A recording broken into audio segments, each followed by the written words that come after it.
20 март е светскиот ден на оралното здравје. Од доктор Пепи Атанасовска-Ниновска слушаме совети, препораки, дали важиме за народ кој често доаѓа на стоматолог, имаме ли редовни прегледи, вие дали имате редовни прегледи од страна на пациентите, колку се дисциплинирани, дали ве слушаат и така натаму. Добро утро до вас.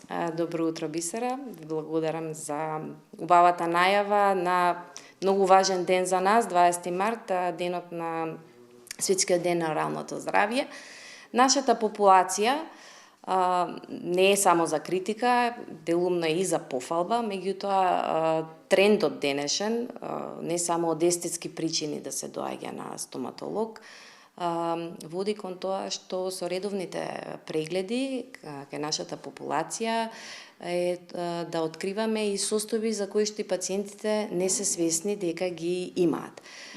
Значи, ние работиме со многу заболувања, како што е кариесот, заболувања на непцата, неправилности на вилиците и на забите, меѓутоа многу често откриваме и состојби кои што се занемарени, така да кажем, од страна на пациентите и во малку подоцнежен стадиум.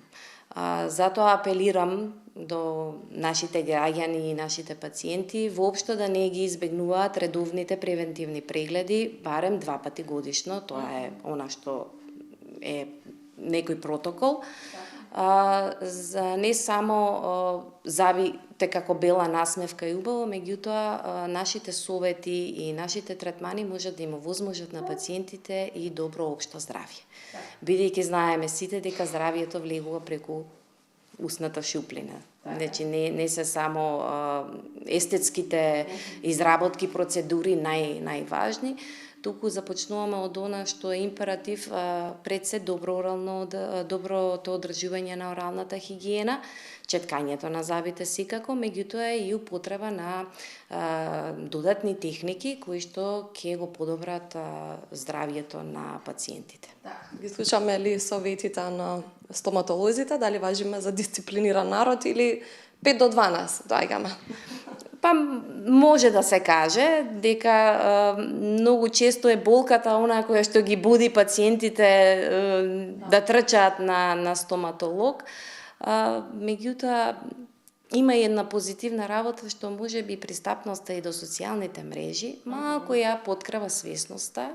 Сега гледаме секакви видеоинсерти, записи, нели, и пациентите се повеќе се интересираат за новите техники, новите процедури, како да ги надоместат веќе изгубените заби, како и правилно да четкаат. Ние во нашата ординација и нашите пациенти кои што доаѓаат, често доаѓаме до еден заклучок дека не знаат пациентите правилно да четкаат и временски колку треба да трае.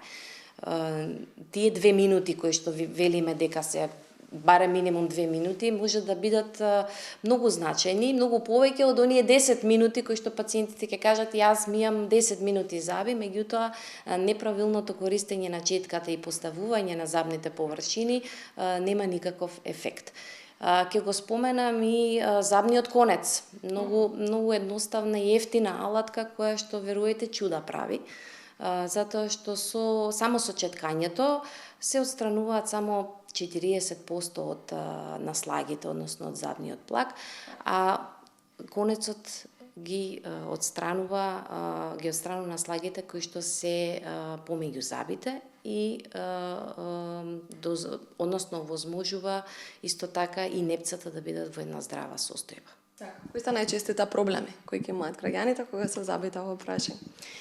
Најчестите проблеми се кариесот како најзастапено заболување на нашите простори и нормално заболување на нервот, односно живецот, така да се изразам, каде што веќе кариесот толку напреднал и дозволил да го деструира замното ткиво и да дојде до заболување на нервот. И тука веќе болката е таа што ги тера пациентите да се јават на стоматолог. Само за крај ќе ве прашам совет, апел, препорака по повод денот на оралното здравје, 20 март. Што би им препорачале освен честа посета, односно како рековме 2 пати годишно барем минимум да се доаѓа на стоматолог и кога се нема болки? Моја препорака е пред се да го заборават стравот. Стравот не треба да им биде пречка за да не посетуваат на стоматолозите, бидејќи сега толку ни е напредната технологијата, материјалите, она што некогаш во минатото оставило траума на некој начин, веќе се повеќе се заборава, да не им биде стравот причина за недоаѓање на стоматолог, а секако да ги слушаат нашите препораки за одржување на добра орална хигиена и рутини кои што ќе им помогнат да имаат добро здравје. И блескава насмевка. Тоа секако. Тоа секако. Јас си благодарам за одвоеното време. До следно видување со други интересни теми кога се забите во прашање. Ви благодарам.